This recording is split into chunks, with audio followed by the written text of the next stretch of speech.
Hey, Quinn Hughes. See you later. Bye-bye. Okay, folks, let's talk about that big Vancouver Canucks Minnesota Wild Quinn Hughes trade. So going to Minnesota, obviously, the centerpiece of the trade is Quinn Hughes, who is 26 years old, 5'10", 180 pounds, left shot defenseman, drafted first round, 7th overall in 2018 by the Vancouver Canucks. He is currently in his 8th season in the National Hockey League. His best season, 2023-2024, 82 games, 17 goals, 75 assists for 92 points. This season so far, in 26 games, he has 2 goals, 21 assists, and 23 points. He has already told the Canucks that he will not re-sign when his contract runs out. He had the rest of this season and next season remaining on his current contract, and he would not re-sign. He looks disinterested on the ice, looks to be a potential problem in the locker room from what I've been hearing. Definitely time to move the guy out. Going back to Vancouver, we have several pieces. We have center Marco Rossi, second line center at least, is very badly needed in Vancouver, and Marco Rossi should fit that bill. We've got winger Liam Ogren, defenseman Zia Buem, I'm probably butchering his name, and upcoming first round picks in the 2026 draft. All three of these players are former first-round draft picks. All of them are young, so this is essentially 4 first-round picks for Quinn Hughes. The centerpiece of the trade coming back for Vancouver, obviously, is the aforementioned center Marco Rossi. Top 6 center, drafted first round, 9th overall in the 2020 draft. He's 24 years old, comes from Feldkirch, Austria, 5'9", 182 pounds. A little bit on the smaller side, but that's all right for a skilled offensive player. He's a left shot center. This is currently his 5th season in the National Hockey League. Last year, in 82 games, he had 24 goals, 36 assists, and 60 points. So far this season, in 17 games, he has had some injury problems. 17 games, 4 goals, 9 assists, 13 points. Also coming to the Vancouver Canucks, hold on while I scroll down a bit here. I got some notes on my laptop. Liam Ogren, 21 years old, coming from Stockholm, Sweden, left winger. Vancouver does like those Swedes. They have a long history of great Swedish hockey players. He stands 6 feet tall, comes in at 187 pounds, and he's in his 3rd NHL season, 46 games so far and counting. He's a former first-round pick, 19th overall from the 2022 draft. In 18 games so far this year, no points. He's bottom 6 forward, 9.5 minutes average ice time per game. And from what I've been reading, excuse me, hold on 1 second. Okay, that's more like 5 seconds, but who's counted?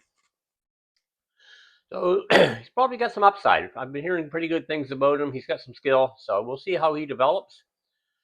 One of probably the really big factor here, and he's probably coming in a little bit under the radar, maybe a little underrated. This defenseman Z Buem, probably butchering his name. Left shot defenseman, comes from San Diego, California. He's just 20 years old, stands 6 feet tall, 183 pounds. Another former first-round pick, 12th overall at the 2024 draft. 31 games so far, 3 goals, 11 assists, 14 points. That's from a blue liner. He's averaging 18 minutes and 27 seconds ice time per game this season at just 20 years old. That's good. I'm not saying he's a Quinn Hughes level defenseman. Not many are. Cale Makar, maybe Zach Werenski, but 18-27 of ice time for a 20-year-old defenseman, that's pretty good. So I think he's going to be a big help on the Canucks blue line, and they're going to need it.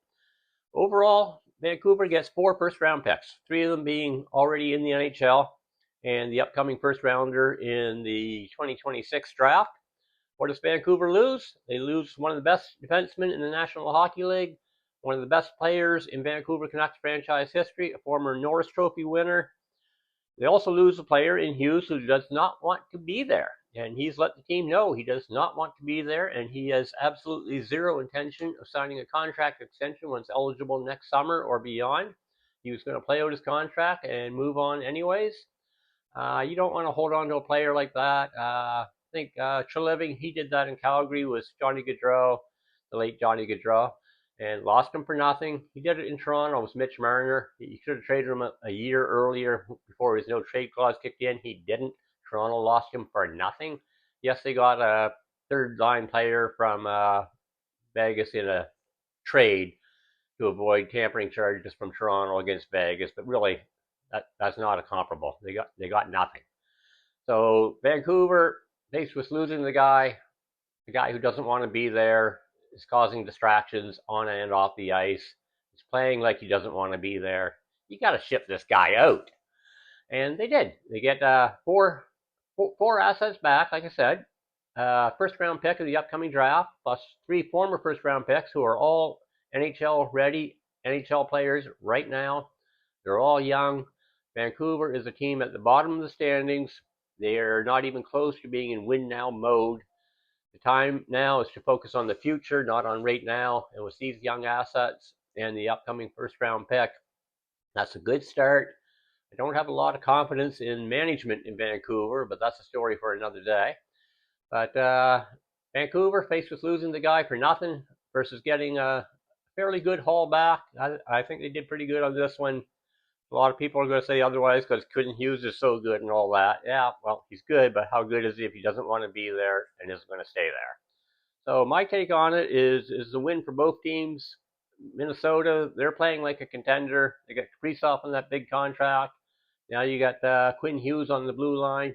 You add him to the first power play unit. That's going to be deadly. I'm looking forward to watching a couple of Vancouver games as well, but looking forward to watching a couple of Minnesota Wild games soon and seeing him on the power play, seeing how he integrates with the rest of the team. Should be interesting.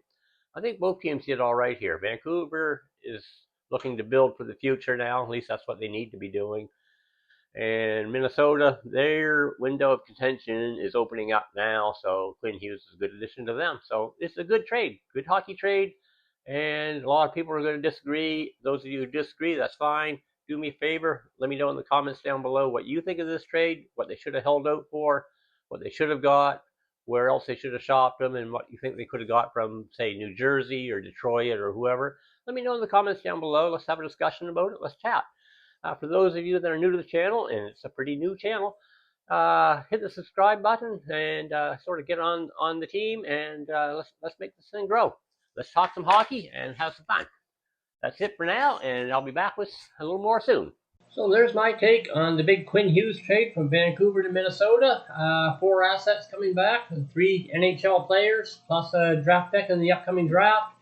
Outgoing to Minnesota, Quinn Hughes, a guy who doesn't want to be there.